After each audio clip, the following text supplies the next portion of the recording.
सुबह का लगभग 10 बजे का समय था। पोस्ट ऑफिस में ज़्यादा चहल-पहल नहीं थी। पोस्ट ऑफिस के मेरे केबिन से पूरा की पूरा पोस्ट ऑफिस मुझे साफ दिखाई देता था। मेरी नज़र एक 40-42 साल की महिला पर गई। दिखने में सीधी-सादी, मेकअप रहित, प्रभावशाली व्यक्तित्व वाली, पहनावे से मध्यवर्गीय लग रही थी। जिस तरीके से वह ऑफिस के कर्मचारियों से बातचीत कर रही थी, उसके स्वभाव की नम्रता साफ झलक रही थी। थोड़ी देर बाद मैंने देखा तो वो बेचैन सी बेंच पर बैठी थी। शायद उसे किसी का इंतजार था। इतने में पोस्ट ऑफिस की एक एजेंट आई। उस महिला ने एजेंट से कुछ बात की और एजेंट ने अंदर आकर मुझसे पूछा, सर इनकी आरडी मंजूर हो गई है। लगभग 9,000 की रकम है, लेकिन शर्मा जी कह रहे हैं कि अभी कैश नहीं है। 11 बजे बैंक खुलने पर ही पेमेंट हो सकता है। सर, मैंने पार्टी को बताया था कि मैं उनका पेमेंट जल्द ही करवा दूंगी। क्या कहीं से कैश का बंदोबस्त हो सकता है? हालांकि इतनी रकम तो पोस्ट ऑफिस में रहती है, लेकिन पहले दिन बैंक की छुट्टी होने से आज कैश नहीं थी। मैंने शर्मा जी को बुलाकर उनसे बात की, लेकिन उन्होंने कैश उपलब्ध न होने की बात ही दोहरा दी। एजेंट से उस महिला को 11:30 बजे तक इंतजार करने को कहकर मैं अपने काम में व्यस्त हो गया, क्योंकि बैंक खुलने के बाद कैश लाने में भी आधी घंटा तो लगेगा ही। लेकिन थोड़ी देर बाद मैंने देखा कि एजेंट तो जा चुकी है और वो महिला बड़ी बेसब्री से कैश लाने वाले लड़के का इंतजार कर रही है। 11:35 को वो महिला लगभग रुआसी होकर मेरे केबिन में आकर कहने लगी, सर मेरी बुजुर्ग सास जो कि 85 साल की है, उनके खाने का समय हो रहा है। मुझे उन्हें समय पर खाना खिलाना है। कैश आने में और कितना समय लगेगा? अब लड़का आता ही होगा। उसे देखकर सहज ही अनुमान लगाया जा सकता था कि उसके लिए एक एक मिनट कितना महत्वपूर्ण है।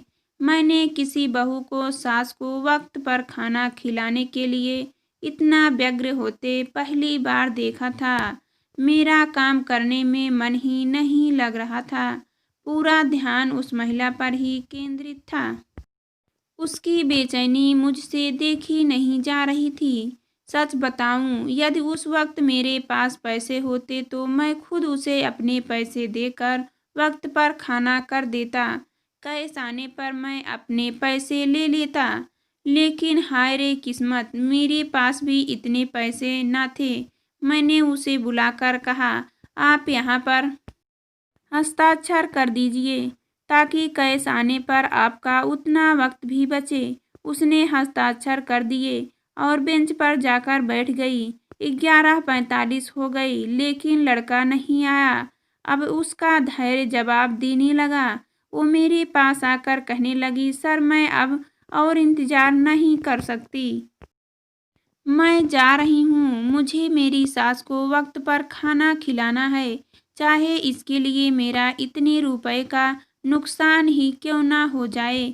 और वो सचमुच में चली गई। मैं और मेरा पूरा स्टाफ भौचक्का होकर उसे जाते हुए देखता रहा। मेरी पोस्टमास्टर की नौकरी में यह पहला केस था जिसमें ग्राहक को पैसे से ज़्यादा अपनी सास को खाना खिलाने की पड़ी थी। एक मध्यवर्गीय बहू जिसके लिए 9,000 रुपये बहुत मायने रखते हैं। पूरे 12 महीने थोड़े थोड़े पैसे जमा करके उसने यह राशि जुटाई थी। इतनी सहजता से पैसे छोड़कर कैसे जा सकती है? हम सभी को यह बात हजम ही नहीं हो रही थी। आजकल ही नहीं तो प्राचीन काल से ही सास बहू का रिश्ता एक ऐसा रिश्ता कहलाता है जिसे जैसे ही न चाहते हुए दोनों ही निभाती हैं। आए ये दिन हम सास बहू के अनबन के किस्से पढ़ते सुनते रहते हैं। थोड़े दिन पहले ही मैंने न्यूज़ में एक वीडियो देखा था जिसमें एक बहू अपनी बीमार और बुजुर्ग सास को पति की गैर मजदूरी में खूब मारती है।